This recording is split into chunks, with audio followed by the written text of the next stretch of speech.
welcome to the Varside Spurs podcast, coming to you all the way from the Varside Arms. Joining us tonight, we have Lee. How you doing, Lee? Yeah, good. Thank you very much, Steve. Yeah, bit knackered after yesterday. Lots of screaming and shouting. Lots to get excited about. So yeah, good. So excited you had to run to the toilet a minute ago. Yeah, exactly. That's my age, I'm afraid. Yeah. When the screen goes blank, if you're in mid-conversation, I think you're all having a bit of a conversation, and the screen goes blank, that's where I fucked off to. just to forewarn you.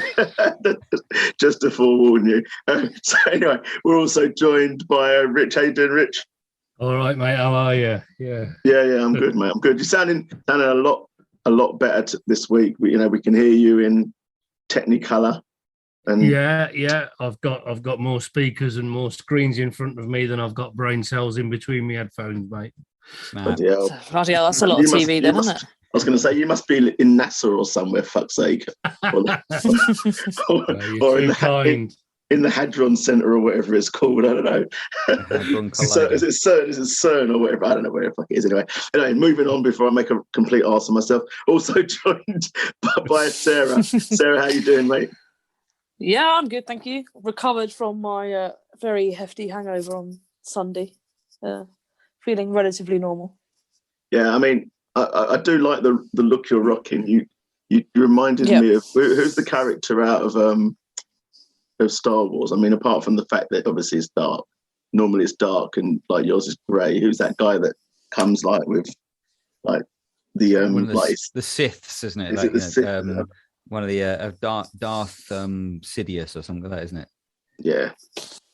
Not a Star Wars fan. Well, I mean, I don't know. Those, I think, like the ones Lee referring to, are probably more the newer ones. I'm not. Who was it in like the original series? It's not the.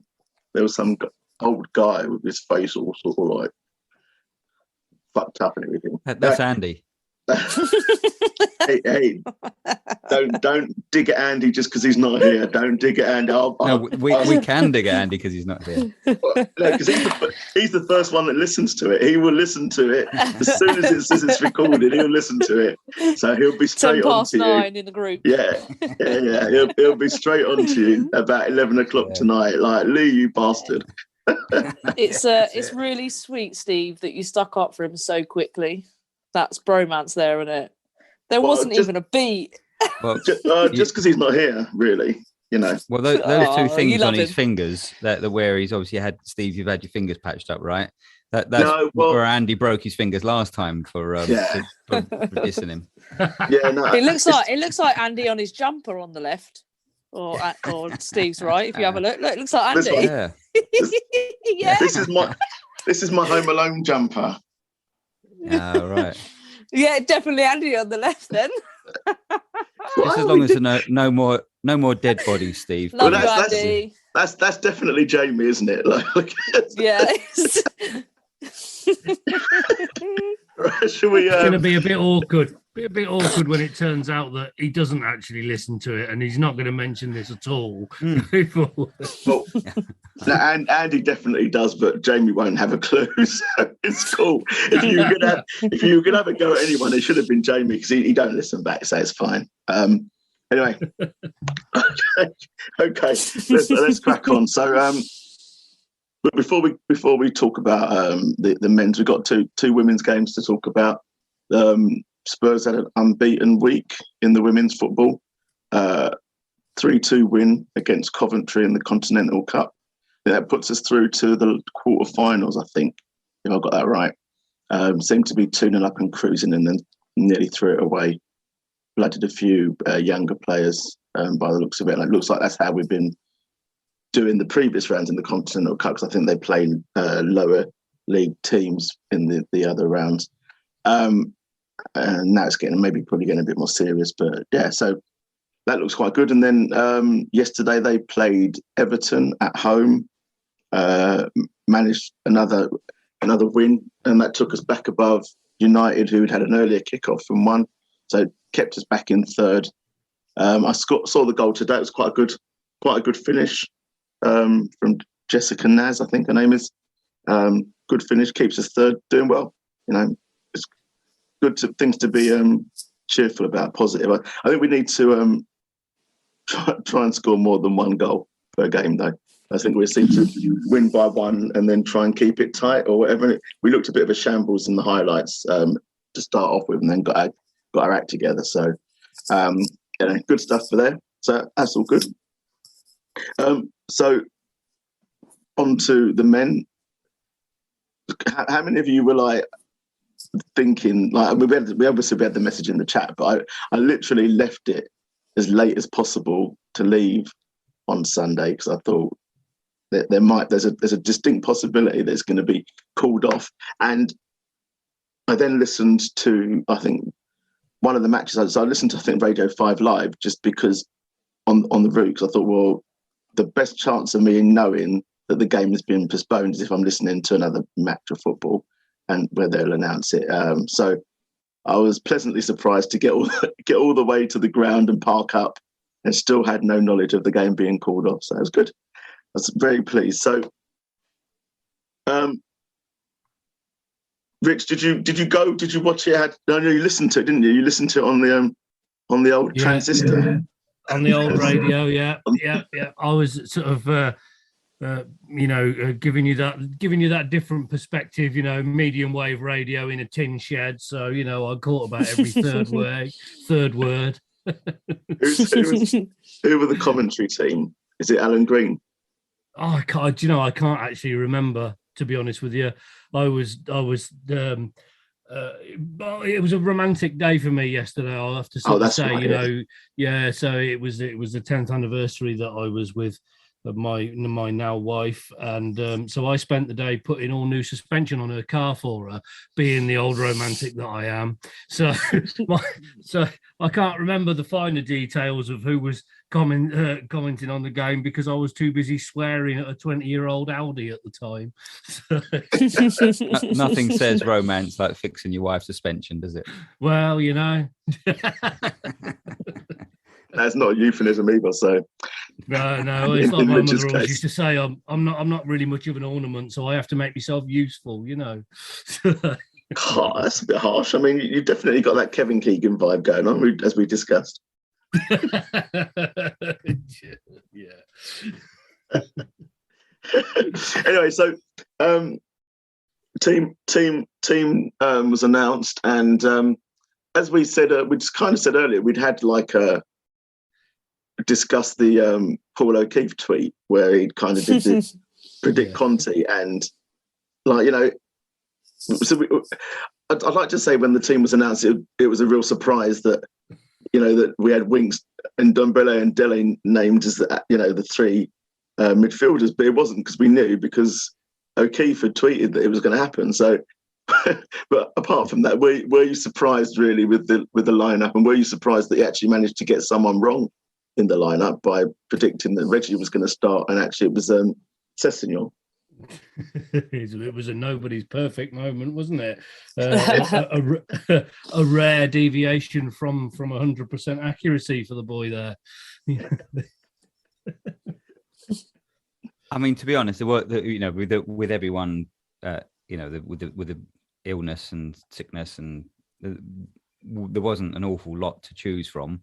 So it was pretty much guaranteed that it would be more or less that anyway, wasn't it, really? But the surprise was Reggie not being in, and the surprise for me actually, because I'd heard rumours that morning that Son wasn't going to be in, but it was obviously a nice little fillip to see that he was playing.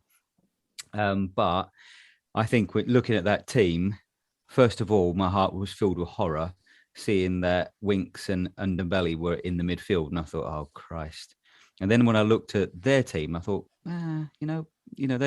we probably could get something here, because if we get at them, I think their back line looked as if they were going to be possibly vulnerable, and it seemed to turn out that way. Yeah, I mean, I didn't look at their team, so I can't remember who I was talking to, and they're like, Van Dijk's not. I was talking to Chris, tall Chris, big lanky Yid or whatever he calls himself. And he's going, oh yeah, like no Van Dijk and all. And I hadn't seen the Liverpool team. only aware of our team, you know what I mean? And it was all a surprise. I mean, I didn't know who that was. It number 80, that the guy that was CDM, you know. So some relatively unknown, and I know we played quite well, but actually he did a decent job in there. You know, he broke up play, and he tactically, he was a typical top 6 player or top 4 player, I think, who, you know, tactically breaks up play with strategic fouls and just looks at the referee like, that's kind of what we were saying the other week, wasn't it, Steve? Where when you got to a point where all the players know the manager's system, and all the players know that how everything, you know, the fitness levels and the expectation. Actually, you can have some, you know, interchangeability with certain players, and maybe ones like that who you've never heard can come in because the whole collective is so strong and knows its job so well that actually those players, you're going to see the best side of them, because the machine, if you like, of, you know, because they're so well rehearsed and they know everywhere, or, you know, every ball they know is where it more or less is going to go. They fit in pretty well. So, and I think that's kind of where I think Conte is hopefully going to take us, because, you know, I've heard of the players talking about that. They pretty much like rehearse. This is where the ball is expected to go back, try it again. And I think Liverpool are clearly a number of years down that line. So players like that coming in doesn't really surprise me that they just slot in and look good straight away. Yeah, I think that's a good point. Actually, it's a good point, because, you know, I don't know. I personally, I mean, we talk about the game in the round, but I personally was surprised by Liverpool, and I think that they were they're now my least favourite team to visit Tottenham. I thought they were fucking dirty and cheating little bastards. They were throwing themselves down all over the place. I couldn't believe it. I was absolutely going mental. My voice, I'm listening to my voice now, and I can hear my voice sounds a lot rougher than it. I know it normally sounds rough, but it sounds a lot rougher than it normally does, because I was really, really having a go at the you know, at them diving and throwing themselves. Well, if it weren't them diving, it was having a go at the ref, because the ref had a shocker. I thought, he was absolutely awful. Bloody appalling. It was awful. You know, but the other thing is that I think, like, I don't know if you noticed this. Where I was, I did notice this. Like, about 70 minutes. Son was blowing out of his ass.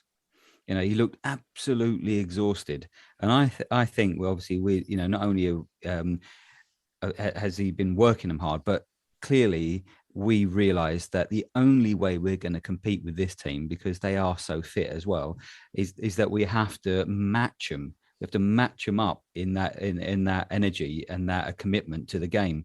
And it showed. You could see some of them, for whatever reason, you know, maybe some of them were still coming back from illness. But Son was, you know, I could really see his cheeks blowing a lot towards that last part.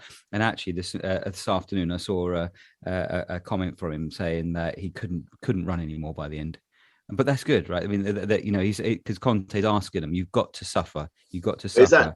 Is that also to do with the fact that you know, the rumours that you'd heard that he may not have actually been available to play had a part to play in that? So maybe actually he was also someone that had been, you know, struggling with COVID, and therefore, you know, in terms of his fitness, he probably wasn't as fit as, you know, we'd expect from him. We probably won't ever know, Steve, because the club's quite secretive about who's not. Yeah, but the other thing is just to see, though, that you know, the fact that the players were really at it, and to, you know, one of the ways that we are going to be able to transform this team is through that competitive fitness.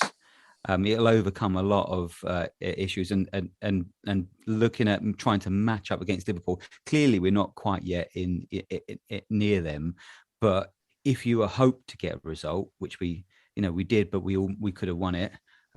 It's because you can, you know, keep up with their energy levels. That's the least you could expect, I suppose, from a team, and which is what we've been sadly lacking for a long time. But to see that yesterday, that's why I thought the atmosphere in the ground was electric. It was so